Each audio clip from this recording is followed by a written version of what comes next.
Good morning and welcome to Peace Out, where we are all learning together to peace out. I'm so excited it's spring. I'm ready to get some flowers planted outside, and hopefully I'll get my front patio like I like it this year. I hope. We're going to see. We'll see. I don't know. I want to do everything. I want to go to Red Rock Canyon. I want to buy flowers. I want to get a table. I want to, it's just, I can't do all of that. So I don't know when I'm going to I'm going to at least get my little pretty flowers that everybody enjoys in the front of the bricks there. So I'm hopefully I can at least do that this weekend. I don't know. We'll budget it out and see, right? Isn't it horrible to have to be on a budget? I wish I just had money. I could just go get what I want. That would be awesome, but it's not going to happen this week. So we'll see. We'll see what we get done this week.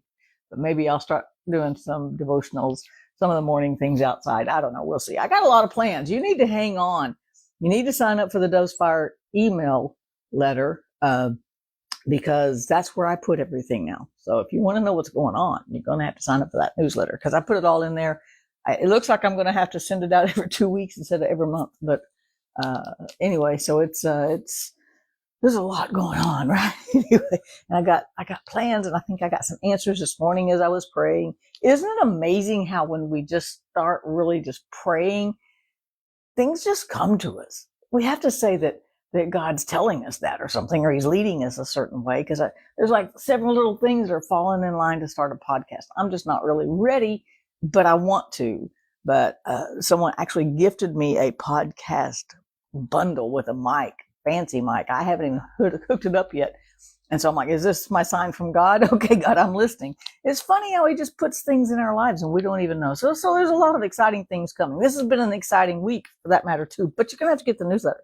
I'm not going to tell y'all no more. Anyway, so because this is supposed to be just like a 10-minute devotional. That's all it's supposed to be. So this week we have been in Exodus. We've been in, was we in 13 or just 14? I think we've been here 13, mostly 14.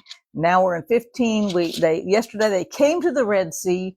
We didn't even talk about the crossing. We just got them to the Red Sea and learned that they panicked. I would too. Oh, there's no judgment here. I panic too when something's in front of me and something's behind me and I don't know what to do.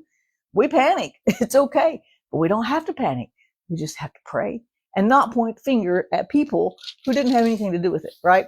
Or who God put in our lives to lead us onto the other side, right? We've got to trust. We've got to trust.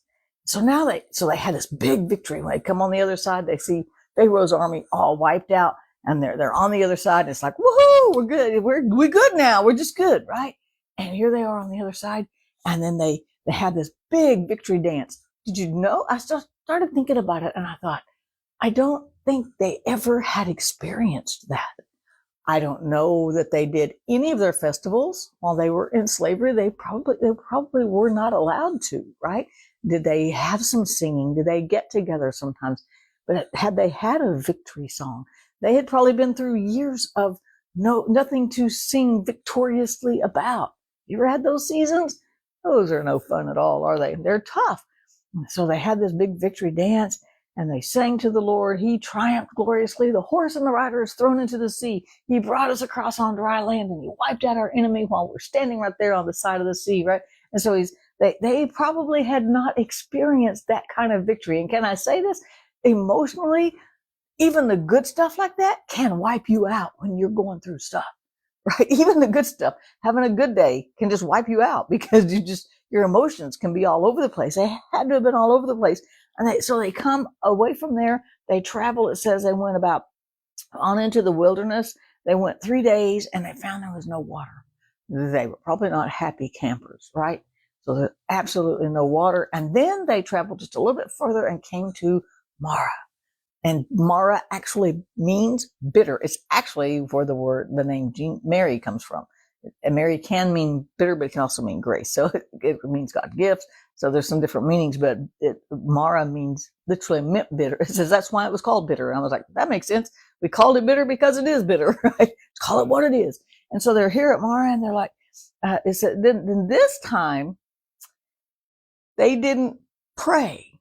They just started to fuss at Moses. They skipped the panic. They skipped the prayer, and they just went to Moses and said, how dare you bring us out here? Then Moses prayed, sign of a good leader, sign of a godly leader that doesn't do anything without consulting God. It doesn't say, well, we'll fix it. Let me figure this out. No, he just went, God, what do you want to do with these people? Right? So this is a sign of a really good leader, that he doesn't just jump into something. He doesn't try to find the solution himself, or at least not until after he prays and goes, okay, God, what do you want us to do? What do you want us to do? And he said, when Moses cried out to the Lord showed him a tree. Now some translations say a branch. That's very important, right? And when he cast that branch into the waters were made sweet. I want to know the name of that tree, right? So, because I've been hiking, and when you're hiking, you can't just drink the water. There's a few places you can, but it's not worth the chance. You have to carry a little small water filtration system with you, so that, with your water bottle, so you can filter the water. It's kind of fun to do too. When you don't need the water, it's fun. I don't know how fun it is when you really need it, right? But what's this tree? He just threw the branch into the water, and the water was made sweet. And they all drank. And it was where God was going, are you going to trust me? See, I think it's easy from here to say, what is y'all's problem? Right? Because we're looking back at all of this and we're reading it in the matter of a few minutes. We didn't walk through the Red Sea on dry ground on our feet. We didn't get to the other side. We didn't walk 3 days journey into the wilderness and find no water. We didn't walk a little bit further and find that there's water, yay, but it's bitter. We literally cannot drink this water, right? We didn't walk through all of that. And this took days. We read it in a few minutes. And so it's easy to go, what's your problem? God brought you out of Egypt. He brought you across the Red Sea. He wiped out Pharaoh's army. And you think he can't take care of a little bit of water, right? It's easy from here to look that way. But don't we get in that same pattern? And sometimes life just throws punch after punch after punch. And sometimes we're tired of keeping our proverbial hands up, and we just go, just knock me out. It'll be easier, right? Yeah, just let me just lay here for a minute. Because punch after punch just wears you down. It's easy for us to put some judgment on them and go, what is your problem? But they were tired. Their whole lives have been turned upside down. Yes, they're following God. Yes, they're exactly where God wants them. Yes, they're doing mostly exactly what he says. They're not going to in a couple of chapters, but right now they are. And they've got to be frustrated. Their emotions have got to be frayed. Everything's all upset, and nothing is familiar. They were in a rough spot. I'm going to give them a little bit of grace, because I get in those spots where it feels like everything's broken. And maybe it's not even broken, but it just ain't right. It's just not the norm. It's just off a little bit, and I don't know what to do with it. And then I freak out, punch a wall, or go for a walk, or run, or do some push-ups to get the tension out of their body and turn it all over. That's where we're learning to peace out, where we find ourselves in these situations. Well, let me just throw this little bit in here.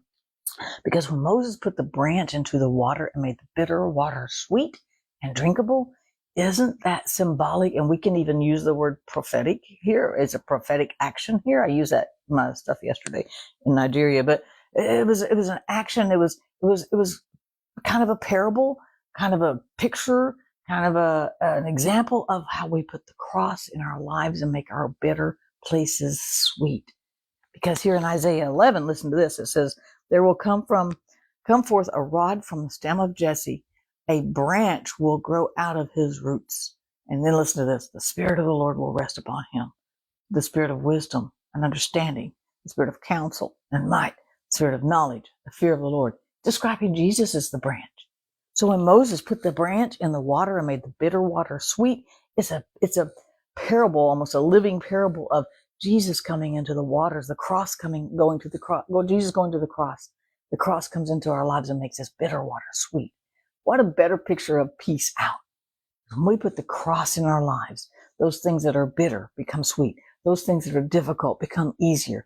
Those things that should knock people out don't, because we can go through the cross for every single aspect of our lives, right? And so it was a picture of, yes, the water is bitter. Yes, life is bitter. Yes, Adam and Eve messed it up for everybody. But the cross made it right. The cross made it drinkable. The cross makes life livable. And we just got to go back to that cross. When we come to a bitter spot, a difficult spot, just go back to the cross. Go back to the grace he gave. Go back to the mercies he gives.